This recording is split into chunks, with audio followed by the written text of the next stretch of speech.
Hun Sen he still wants to hide facts. An entire floor of this building hosted an undeclared police station of the Chinese National Police. There will be no change in the Hun Sen regime.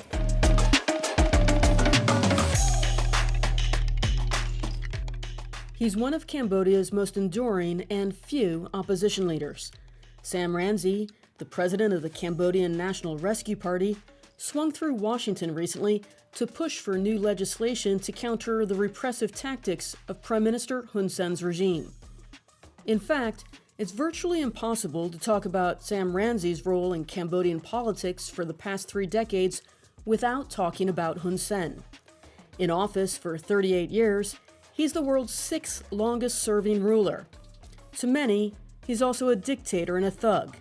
He's gutted the opposition, holds fake elections, and he's unafraid to unleash violence, threats, and intimidation against anyone who dares to cross him.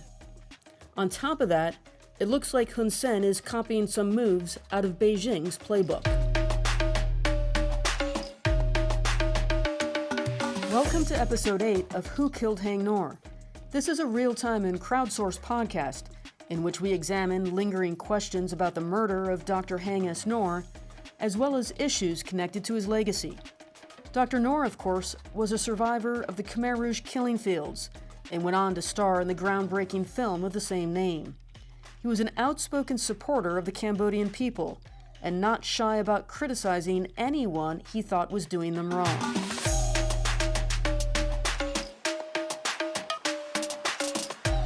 I have to admit, from the moment I decided to launch this podcast about the murder of Haing Noor, I knew I had to interview Sam Rainsy. When I was reporting from Cambodia in the 1990s, Sam Rainsy was seen as a bright and shining star. He was a democracy activist who worked in finance in Paris, so he had his own money, and he was seen as uncorruptible. He became Cambodia's finance minister. Rainsy was also an absolute darling of the international press. That's partly because he made himself super accessible. If you got Sam Rainsy on the phone, you could always count on him for a quote, and that quote made its way into the news cycle. There's one quote I remember. It's been stuck in the back of my head for decades. It was when Sam Rainsy said that Hun Sen was behind the murder of Haing Noor. Rainsy had been booted from the finance ministry at that point because Hun Sen had started political maneuvers against him. So Rainsy was an opposition figure. And all of this was in 1996, 27 years ago. Still, I had to ask him about that quote. So I remember that you suggested at the time that Hun Sen might have been involved. Do you remember that? Possibly, but I have no evidence. In Cambodia, with those who succeeded the Khmer Rouge, like Hun Sen, everything is possible, but it seems far away from me. I cannot recall. The logic was that Haing Noor was popular. He had a following back home in Long Beach, California, and that meant possible funding from the Cambodian diaspora. So he'd be a threat to Hun Sen if he wanted to make a political run. That's what I remember as Rainsy's reasoning at the time. I personally never filed a news story about Haing Noor's murder or Rainsy's allegation back in 1996. And I can't find any reference to that quote on the internet, which was still pretty close to brand new at the time, so I can't prove that he said it. For the record, when Noor was killed, Hun Sen called the murder a political act. He said exactly the opposite of what Rainsy is alleging. The murder was an attempt to intimidate his Cambodian People's Party, the CPP, with whom Haing Noor had done some development work. And that's true, they had worked together. We heard about that in Episode 7. Even though Rainsy doesn't remember making the allegation, when we spoke recently, he was still able to paint a picture of why Hun Sen might have been involved. The truth is not convenient for some people. People do not want the truth to be exposed. And he's a custom and a habit in Cambodia. In order to hide the truth, we kill people. Many suspicious deaths, I can be even precise, assassinations were have been conducted over the last decades in an attempt to hide the truth. Now, Hun Sen's got a lot of skeletons in his closet. He's assassinated journalists, labor leaders. He even tried to assassinate Ranzi in 1997, according to human rights groups, when someone threw a grenade at a political rally. 16 people died. He threw a coup d'etat, overthrowing the UN election winner, in Cambodia's only free and fair ballot. He later managed to co-opt that entire party, Phun Senpec, that had won the election. Phun Senpec now just does Hun Sen's bidding. They were once a royalist party, but even the princes, Ranariddh and Sirivut, got bought out. He locks up political opponents and forces others into exile with bogus corruption or sedition charges. That includes Ranzi, who lives in France. His CNRP is officially banned. None of this is news. It's all been widely documented by human rights groups, the U.S. State Department, the European Union, and others, and has been for decades. I'll put some links up on the webpage. Hun Sen is a tyrant. That inconvenient truth that Ranzi's referring to in this conversation, that's another potential motive for murdering Hang Nor. As Ranzi said, Hun Sen used to be Khmer Rouge.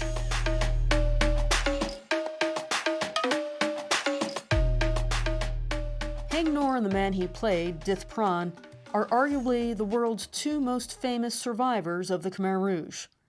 Once the killing fields came out, they campaigned together for an international tribunal to bring the Khmer Rouge to justice, just like Nuremberg did for the Nazis. A tribunal was always going to be a sticky subject. Here's why. The Khmer Rouge Revolution was based in part on paranoia. Pol Pot and other senior leaders were trying to create a classless society, and the revolution was meant to be pure. That's why they killed thousands of so-called bourgeois Cambodians right at the start. They'd clearly benefited from the capitalist structure, so they had to be eliminated. Peasant farmers, on the other hand, were idealized. Soon after the Khmer Rouge takeover, the thrill of victory wore off. The Khmer Rouge had forced everyone to work on collective farms, or in what could better be described as forced labor camps out in the countryside, and they soon ran into trouble. Starvation set in, disease, discontent. When the rice harvest failed to come in, for example, the fault would never lie with revolutionary policies. Instead, senior Khmer Rouge blamed mid-level officers. Clearly, their actions weren't pure. They had betrayed revolutionary ideals. The solution was to purge them as traitors to the revolution. The Khmer Rouge began to arrest and execute its own people. The revolution was eating its own tail. It didn't take long for those mid-level Khmer Rouge to say, enough of this. They fled to Vietnam, and when Vietnam invaded in 1979, toppling the Pol Pot regime, it was those former Khmer Rouge officers who led the charge. One of them was Hun Sen.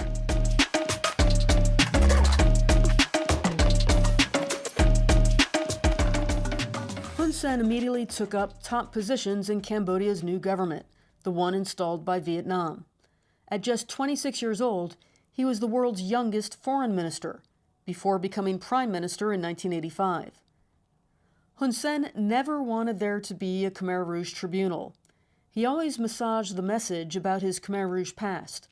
I'll post a link to a Human Rights Watch report that says he was a Khmer Rouge regimental commander in the eastern sector. If you come back to the Khmer Rouge tribunal, this we can remember, we can comment on. Hun Sen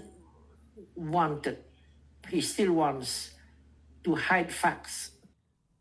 Hang Nor was killed in 1996, and it wasn't until late 2008 that the Khmer Rouge Tribunal opened its first case. So I'm glossing over a whole lot of history here, and that includes the work of journalists Nate Thayer and Nick Dunlop, which I'll get into in a future episode. But when that tribunal finally opened, Hun Sen did everything he could to sabotage it before it got to him. Because he actually limited the scope of the Khmer Rouge Tribunal. He doesn't want the investigation to go too far. He was looking for a few scapegoats to close the book. But I think it is very unfair.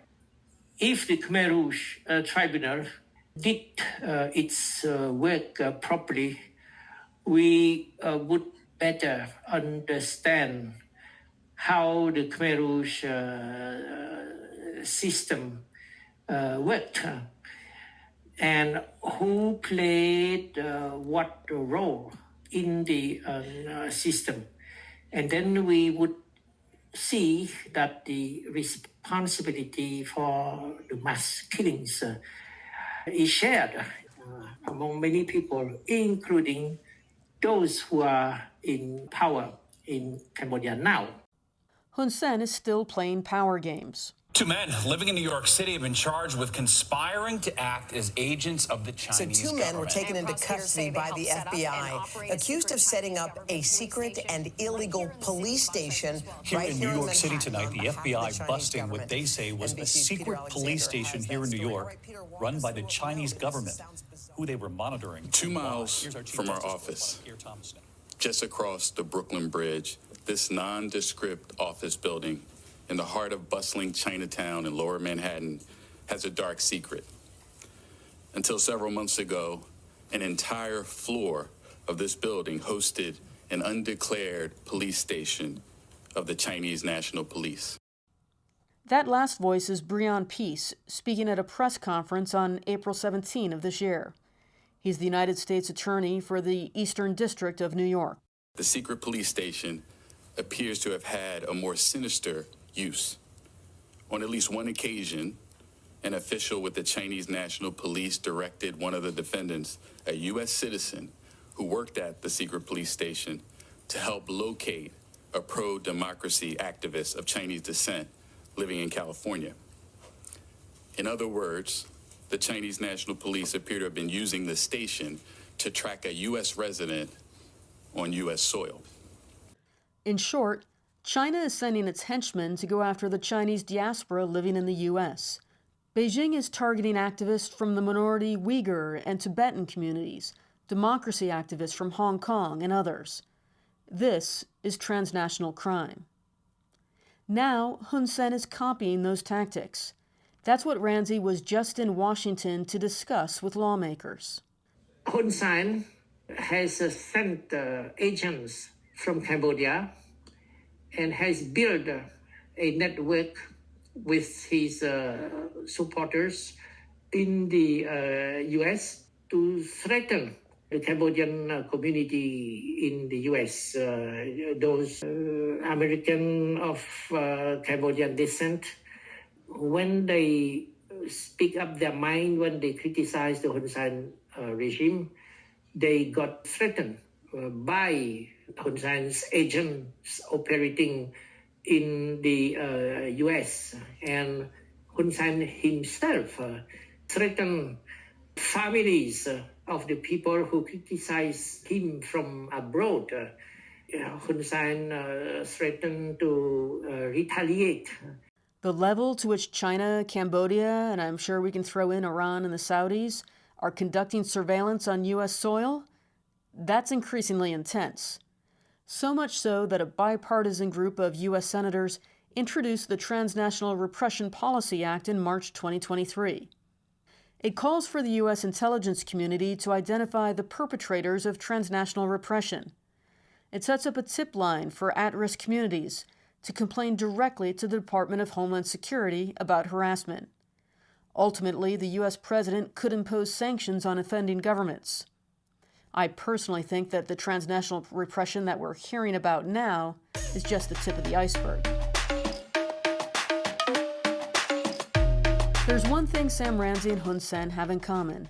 They're both remarkably stubborn and resilient men, survivors of Cambodia's toxic and turbulent political culture.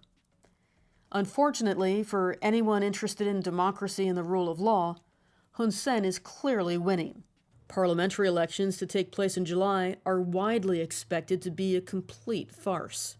In March of this year, Kem Sokha was sentenced to 27 years in house arrest for treason, a case seen as politically motivated. He's a colleague of Ranzi's from the CNRP. A few weeks ago, the Candlelight Party, a new potential threat to Hun Sen's popularity, was also banned from participating in the vote. So Hun Sen's CPP is running virtually unopposed. Frankly speaking, there will be no change in the Hun Sen regime. I have been asked, knowing that elections in Cambodia, including the one to be held in 3 months, would be a fake election. Why do you want to participate in? Why don't you just boycott, knowing that you would not be able to change anything? So my answer is that if we boycott, we would disappear from the political scene. Cambodia's opposition is hanging on by a thread. Hun Sen is now 70 years old, and he's talking about handing power down to his son, Hun Manet. We'll have to see down the road if the CPP is willing to put up with that. So Heng Nor wanted a Khmer Rouge tribunal, had an international following, and was thinking about getting into politics. That looks like motive for Hun Sen, who's been linked to multiple previous assassinations. Still, there's no evidence directly linking Hun Sen to the murder of Heng Nor. Given the wider political context, of course, if a prominent Cambodian is murdered, it's pretty easy to see why Hun Sen is the usual suspect.